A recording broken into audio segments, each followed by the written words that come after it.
You had all of this, and you just left the districts to fend for themselves? If she had added, and we wasted time making dumbass propaganda videos, then we might have had to hire Katniss to write for Cinemasins. Jeremy still doesn't understand the purpose of the propaganda. Let me just handle this real quick. District 13 wants the other districts to overthrow their own occupying forces so that District 13 can focus solely on the capital itself and conserve resources. And your cameraman over there, Castor? Hello.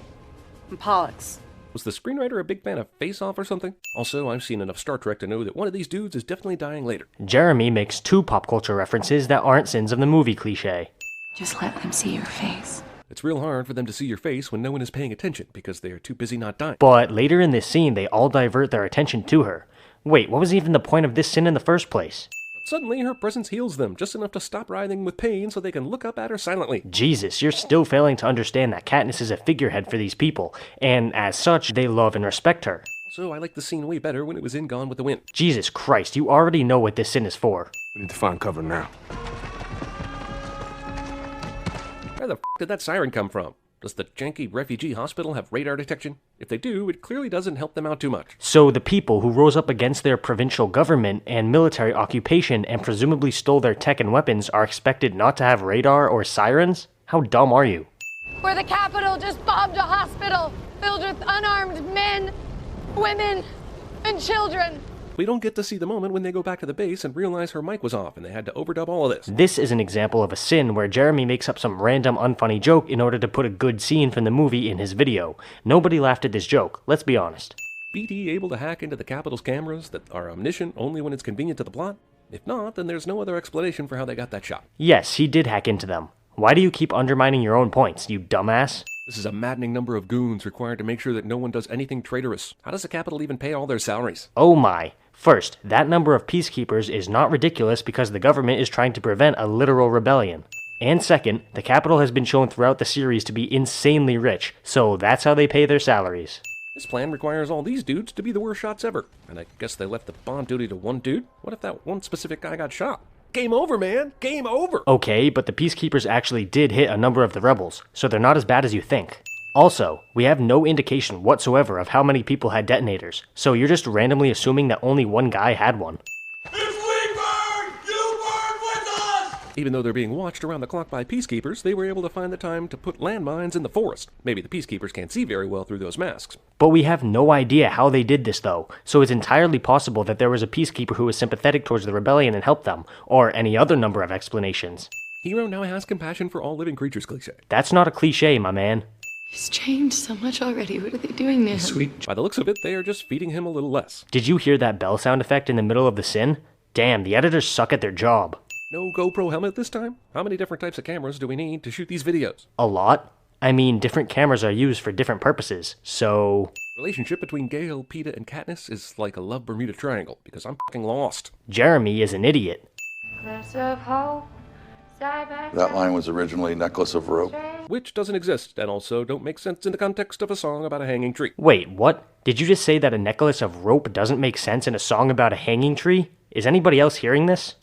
I designed this signal defense system. And I based it on the Iron Man miniaturized arc reactors. Stop with the pop culture references. Even though District 13 has a giant arsenal of weapons, they don't find a way to arm the rebels, forcing them into suicide missions. Yes, and that's characterization for the leadership, including President Coin. Why do you sing characterization? The rebels were able to destroy this seemingly robust dam with a couple crates of dynamite. This dam was probably designed by the same people that designed the version of the Hoover Dam that was featured in the San Andreas movie. A couple crates of dynamite? So are we pretending that super advanced technology, including weapons tech, doesn't exist in this world? Also, movie turns into 2012. Yet another pop culture reference. What's with the VHS tape tracking effect? This dystopian future must be set in 1994. The static is meant to show the conflict between the Capitol's technology and BD's hacking. How do you not understand this? How did the Capitol know to go to this specific area and start bombing? If they knew about this place, then surely they have enough people to spy around the area and find all the weaknesses, right? The Capitol knew about District 13 from the First Rebellion, where they signed a treaty with District 13, making it an independent state. As for finding weak spots, how do you propose to bomb weak spots in an underground bunker? Movie becomes a delightful cat video. Jeremy sins something he likes cliché. He's taunting us with them. I didn't understand until just now, watching that stupid cat. Whoever the screenwriter is for this movie has no faith in the audience to make any connections of their own, and is making the side of my head rather sore. Seeing as you constantly misunderstand the most basic of concepts, I don't blame them. Either they went back and dropped the roses after the fact with unbelievable accuracy, or those roses have neutron star level density and caused that crater. They went back and dropped them after. Why do you keep sinning shit after you explain the reason why it's not a sin? You speak up, we don't have a mic on you. When have you ever had a mic on her? Presumably in all the previous propaganda videos based on this dialogue. Everyone knows this is a trap, right?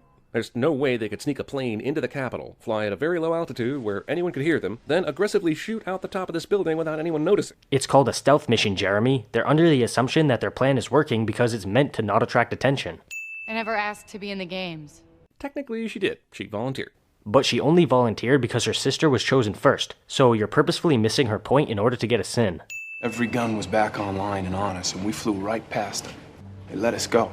You mean, like exactly what happened in Star Wars? Can you please just stop name-dropping other franchises and calling them sins? So the whole plan was to mind control Peeta, so he'd attack Katniss when he got back to the hidden rebel base. But why not the other people they sent back, like Johanna and Annie? And did they really think he'd get a good chance to kill her? I mean, don't get me wrong, he's getting some good shots in, but this is some half-baked right here. So you acknowledge the fact that Peeta almost killed her, but you still call it a shitty plan? If it almost worked, how was it shitty? They turned him into a weapon, Katniss, to kill you.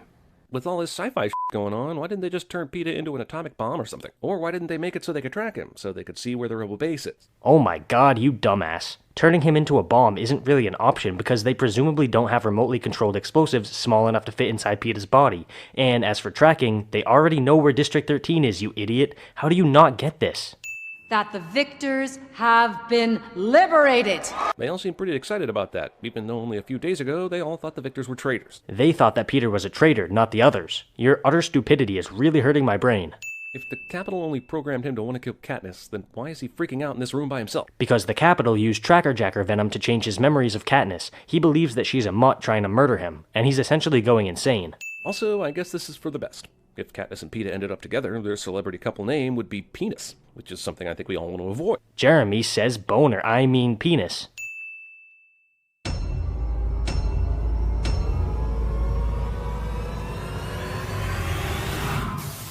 They're coming, Katniss. They're gonna kill everyone. We're all gonna die!